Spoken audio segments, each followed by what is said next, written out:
This is the video for graphing absolute value functions with a given domain. At the end of this lesson, you will be able to graph an absolute value function when you are given a specific domain. You will continue making a table of values. So we are going to graph each of the following functions and create a table of values. So example 1 says g of x equals negative absolute value of x plus 2 over the interval where x is greater than or equal to negative 5 and x is less than or equal to 1. So the difference between these examples and the ones that you saw today in class is that we are going to be given the values that we must graph. So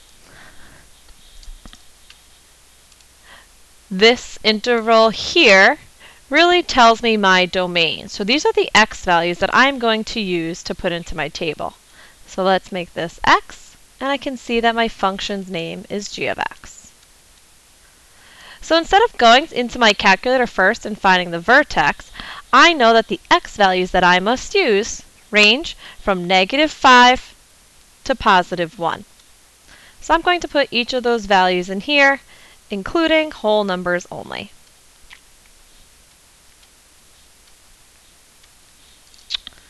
Then I'm going to go to my calculator, so please make sure you have your calculator out at this time. If not, please pause and get your calculator now. And I'm going to input the function that I see here. So negative. Remember the absolute value button. If you hit math, hit the right arrow once to go to num. And option 1 says ABS for absolute value if you hit enter. Okay, my screen might look a little bit different than yours. You probably have the bars come up like you saw in class today. So inside the absolute value bars, we are going to input x plus 2. And you just need to hit the right arrow, but I'm going to hit my close parentheses to enclose it inside the absolute value bars. Then let's go to our table of values. Again, this time we don't need to look for our vertex. We're just going to copy the values that were given by our interval over here for our domain. So I moved around a little bit so that way I can see where it ranges from negative 5 to positive 1. And here are my y values that I'm going to copy onto my table. So I can see that they are negative 3, negative 2, negative 1, 0, 1, negative 1, negative 2, and negative 3. I hope at this time you do see the vertex. It is right here, negative 2, 0. Also, let's look back at our domain. Remember that this negative 5 and positive 1 are really going to represent our endpoints, so we will not have arrows this time. So think about whether negative 5 will have an open or closed circle, and whether positive 1 will have an open or closed circle. Let's put in our little reminders here. They will both be closed because the inequality signs say or equal to. And let's take a look at the pattern with our y values or our outputs. Notice that before the vertex, our y values are going up by 1, and then after the vertex, they start to go down by 1. Please take a moment and plot each of your points. Please pause the video at this time so you can plot them, and then you will be able to see what your graph looks like. Please remember, do not use any arrows because they have specified our domain that this needs to be graphed on. So both of our endpoints have been given. No arrows.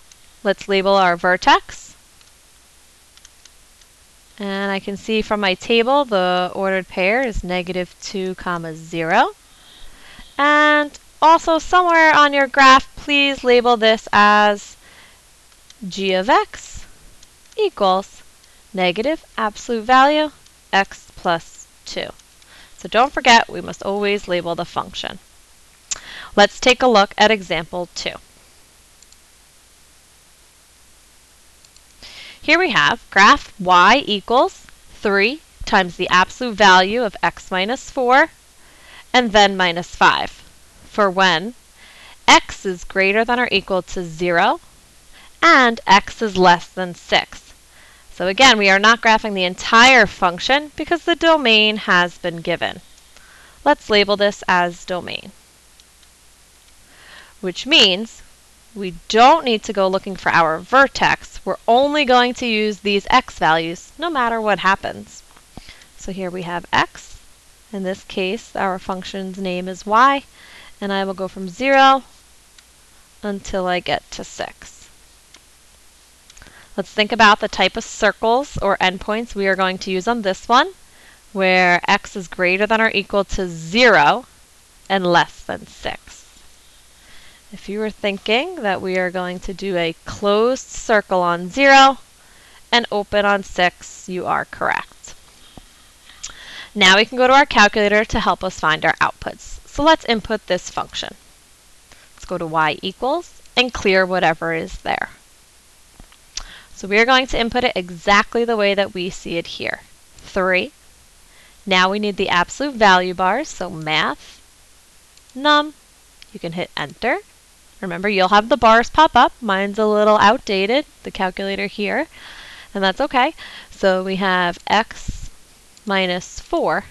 You're going to want to hit the right arrow to get out of the bars. I just need to close my parenthesis, and then make sure you hit minus 5.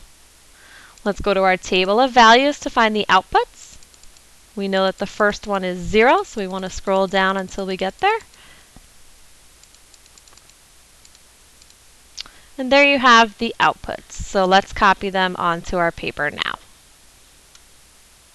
7, 4, 1, and negative 2, negative 5. And then they start to repeat. So do you see the vertex in this example?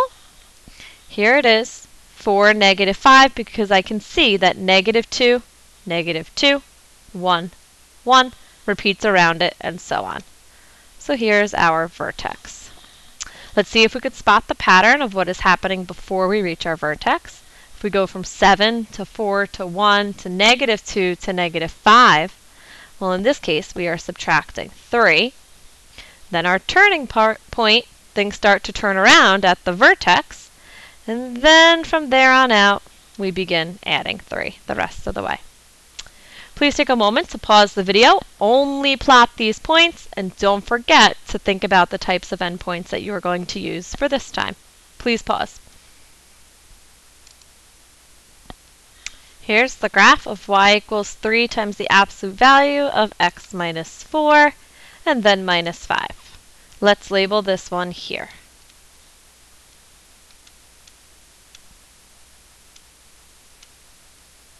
Also, make sure that you have a closed circle when x is 0 and an open circle when x is 6.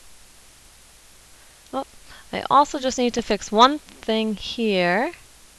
1, 2, 3, 4, 5, 6. Sorry about that. Your graph should actually stop a little bit earlier than mine did. I went a little bit too far, so I'm going to adjust. I'll get rid of this point here. It should be an open circle. So if you did what I did, please make sure you go back and fix it. Okay, we must only graph from when x is 0 until x is 6. So 1, 2, 3, 4, 5, 6, and an open circle. There you go. Please turn to the back. There are a couple of U-tries. So you are going to make your table of values. You will graph, label your vertex, and then check your answers. So I'd like you to do number 3, pause the video, and when you press play, the answers will appear. Please press pause at this time.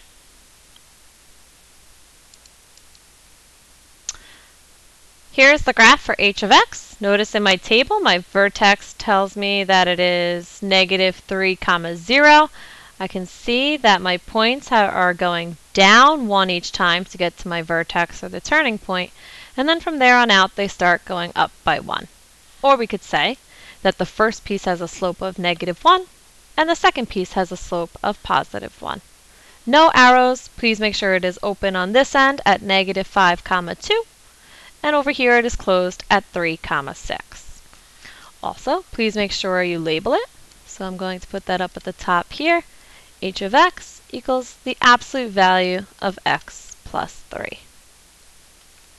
Please go on to number 4 when you are ready. And pause the video so you can make your table and graph, and then check your work when you are done. Please pause. And here we have example 4, y equals 2 times the absolute value of x plus 3 over the interval where x is greater than or equal to -7 and x is less than or equal to 1. So in my table I have from -7 to +1. Both of my endpoints are closed because of my inequality symbols here that say or equal to. I can see that my vertex, according to my table, is -3, 0. It seems as though that the slope or the pattern over here is going down 2. When we get to the vertex, then they start to go up 2.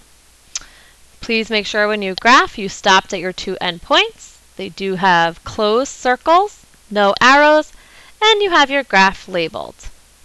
And this is how you graph absolute value functions when you are given a domain. Please come into class tomorrow with any questions or comments that you may have. Thank you.